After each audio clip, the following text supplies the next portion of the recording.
The Boston Bruins have extended a PTO to the remaining top free agent in the NHL, a move that really has no loss. I'm going to explain why this is an absolute win for the Bruins. We're going to be talking about that, as well as the Bruins prospect, one of their top prospects, has decided to change his commitment to college. I'm going to explain why this is exactly what the Bruins want, as well as how this is going to help his career path excel immediately in this video. Before we get into all of this news here today, though, we know so 70% of you guys watching right now are not subscribed to the channel. If you're looking for a spot to get all of your Boston Bruins news, and still we're waiting for that big Jeremy Swayman signing, I'll be keeping you up to date with everything that we have to offer here, but you got to make sure to hit the sub button. Join me here as we cover all of that going up into the season. But let's get into our first topic here, the one that I explained, which is really going to be a big thing, and I think this is probably one of my favorite moves of the offseason this far.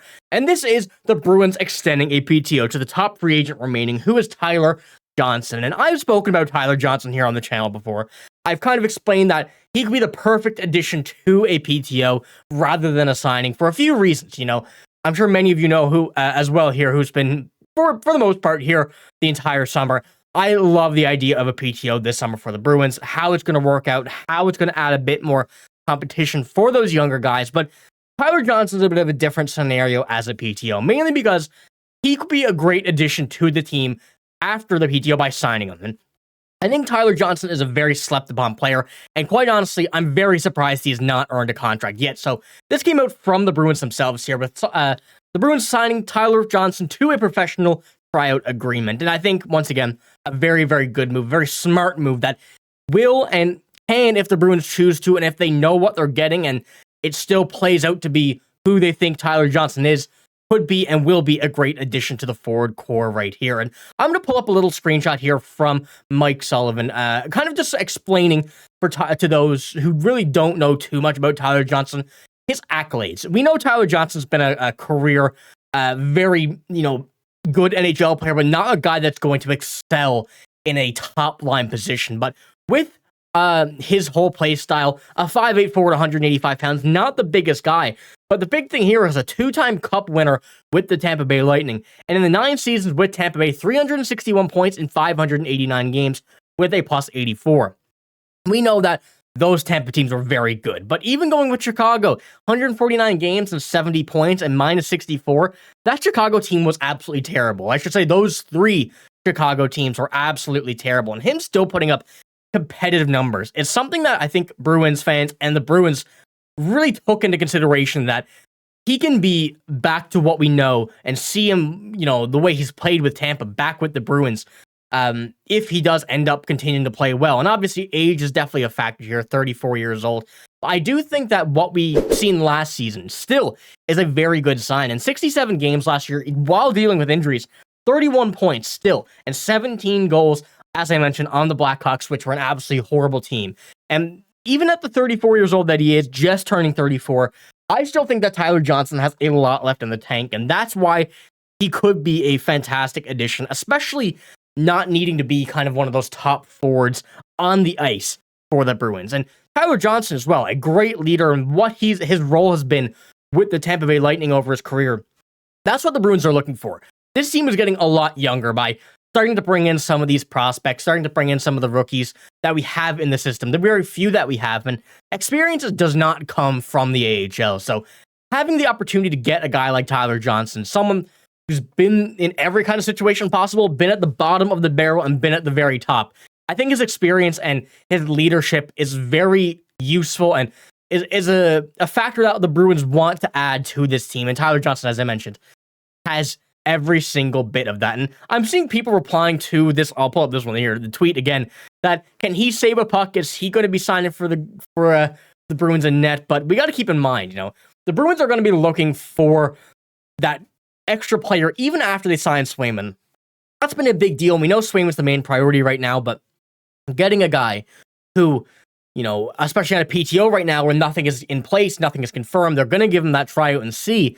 We have time to wait and sign him to a contract later, really just kind of holding him on for right now to see if things can work out. But with the forwards as well, we do have some options. I should mention that. We know we have a potential third-line center, whether Matthew Poitras starts in the AHL to get his wheels back underneath him, whether or not something switches around on the wings. There are many options that Tyler Johnson can go through, and Connor Ryan has spoken about a few of them, and this is what he had to say in a Boston Globe article about the signing. He said, if the Bruins have concerns about Matt Poitras's ability to anchor a center spot, Tyler Johnson could be a veteran replacement there or a player who can fill in on the wing. So the usefulness of Tyler Johnson right now for this team and every situation that he can play in, the Bruins are kind of looking for just that little extra piece. So I think that this is kind of a must sign, in my opinion. You know, I also am a bit biased. I'm a big fan of Tyler Johnson, how he plays, his play style, how he plays, not even on the ice, but with a team outside of the ice. I think it's a very big hit for the Bruins if they do end up getting him. And I know PTOs, a lot of people are a bit questionable on them. He's old, he's injury prone. Yes, that's true, but we've seen the PTOs work, especially in Heinen last year. Injury prone, although that is true, he had a lot more time on ice with the Blackhawks than he will with the Bruins, especially the role he's going to be playing. So I think it will work out very, very well if we can get him off this PTO. So I want you to let me know what you think. Is he the right addition? Will he fit into this team?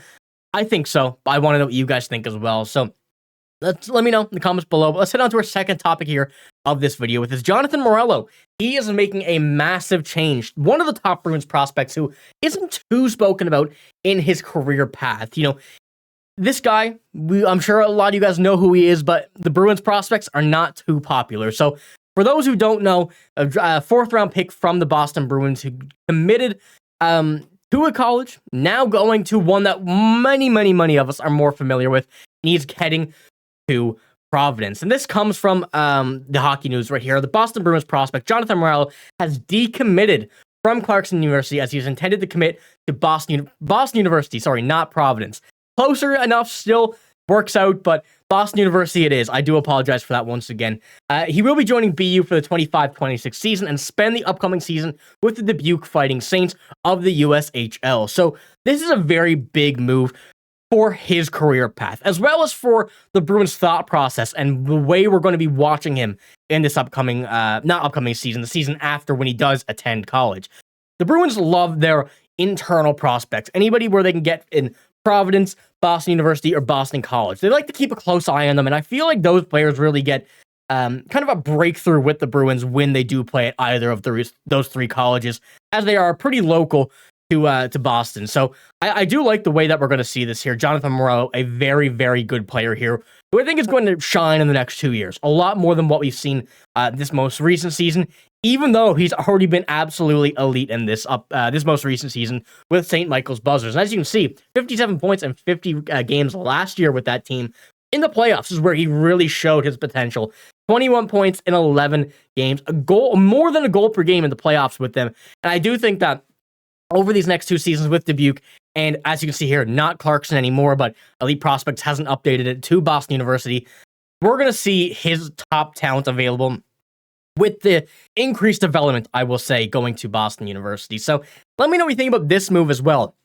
Not one that I see many people talking about, but one that I see really benefiting him, benefiting the Bruins in the seasons to come when, he progresses closer to his pro career. So, like I said, let me know what you think. And I do apologize for no videos recently over the past few days. Long weekend here, so kind of relaxing, enjoying that before everything gets started once again. But like I said, that's all I got here in this video. Let me know what you think about all of the news that we had to bring you here today. And make sure to hit the sub button and give it a like if you did enjoy. But I'm signing out. Thank you for watching. Hope you have a great day. See you later.